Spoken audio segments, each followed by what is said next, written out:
I woke up this morning to a text from a friend saying that Katsuhiro Harada was leaving Bandai Namco, and with one quick trip online, I confirmed that after 30 years, his tenure with Namco and Tekken was coming to an end. Before we get into any of my takes on this, I just want to first of all take a moment to say thank you, Harada-san.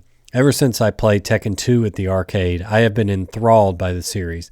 Harada didn't create Tekken, but if you go watch the credits for Tekken 1 and 2 onward, you'll see Harada in there. He's been contributing to the series for years and has been its captain all the way since Tekken 3. While I certainly have my own opinions about the direction he took the story, his actions with the gameplay ensured that Tekken survived for 30 plus years, and even during the rough patches of Tekken 4's mechanics or Tag 2's lack of sales, Harada was always there with a vision to right the ship. For me personally, the thing I'll most remember about Harada is for him being the one who pulled back the curtain on Tekken's development. People take for granted using Twitter or other social media to talk to game devs, but it wasn't always that way. Tekken 5 had drawn me into the competitive community, and years later, after 6 had come and gone, I started to hear about this Katsuhiro Harada guy who was on Twitter talking to fans about designing the game and his thought processes.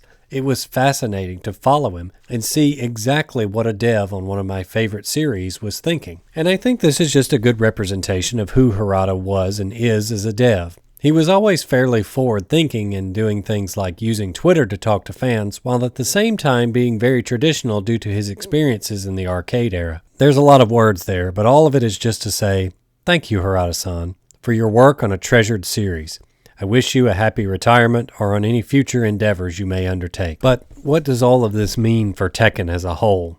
There are going to be some people who are maybe going to cheer this because they think Harada is responsible for the state that Tekken 8 is in, and maybe he is, but consider this. Harada has made more than one tweet that was deleted over the past 2 years talking about the disconnect between himself and the marketing team. It makes me think he's probably not the most thrilled about all the live service being added or the way Bandai has turned the series into a cash cow. But a lot of the stuff they're doing unfortunately makes money, so he was probably overrode at some level. If you're an old man like me, you'll remember during the lead up to Tag 2's release, they announced a set of free characters for people who pre-ordered that would be time release for everyone else. About that time on Twitter, Harada made a statement that he would never sell characters because they were like the pieces in chess, essential parts of the game. Unfortunately, this conviction didn't last long. I don't know if Harada ever addressed his stance change on this, but if I had to guess, he saw it as a necessary evil after Tag 2 failed, and to be fair to him, the model for a fighting game had changed. Every Tekken before Tag 2 was largely released to a console as a completely finished product with no future updates planned or even possible for all the games before Tekken 6. But the FGC expected Tekken 7 to continue on for multiple years, so selling characters was one of the easiest ways to fund development. Sadly, one thing led to another with this, and by this point, Tekken 8 has committed pretty much every one of the cardinal sins of modern gaming. Adding a cash shop after release to avoid the bad press? Check. Selling series staples that should have been in the game all along as DLC? Check. Adding a battle pass to take advantage of the fear of missing out? Check. Using recycled and low-effort content in said battle pass?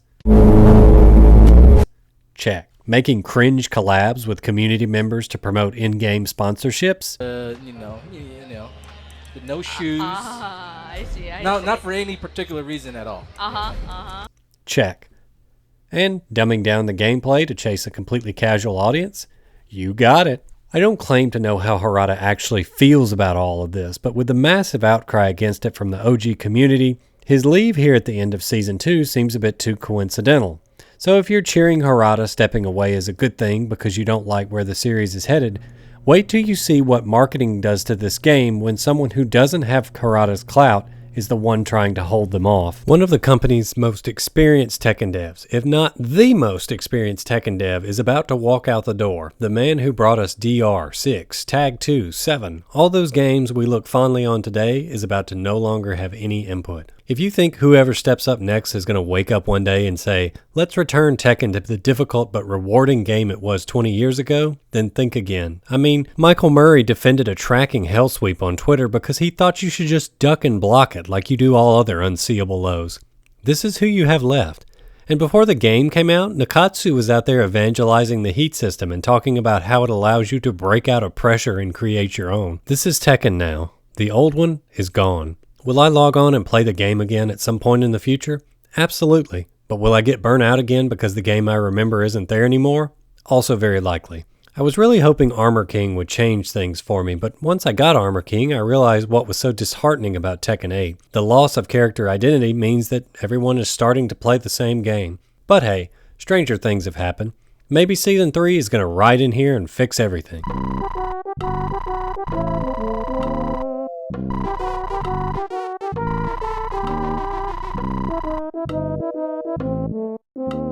One thing I do know for sure is that with Harada gone, Tekken is going to change forever. Whether that change is good or bad, only time will tell. But I hope Harada himself rides off into the sunset, content in what he made, and regardless of how Tekken 8 ends up being remembered, he can know that he helped captain a series that made countless friendships, rivalries, stories, and more throughout its incredible 30 years. But enough of that. What do you guys think about Harada's departure? Is it going to be the kick in the pants Tekken needs to return to form?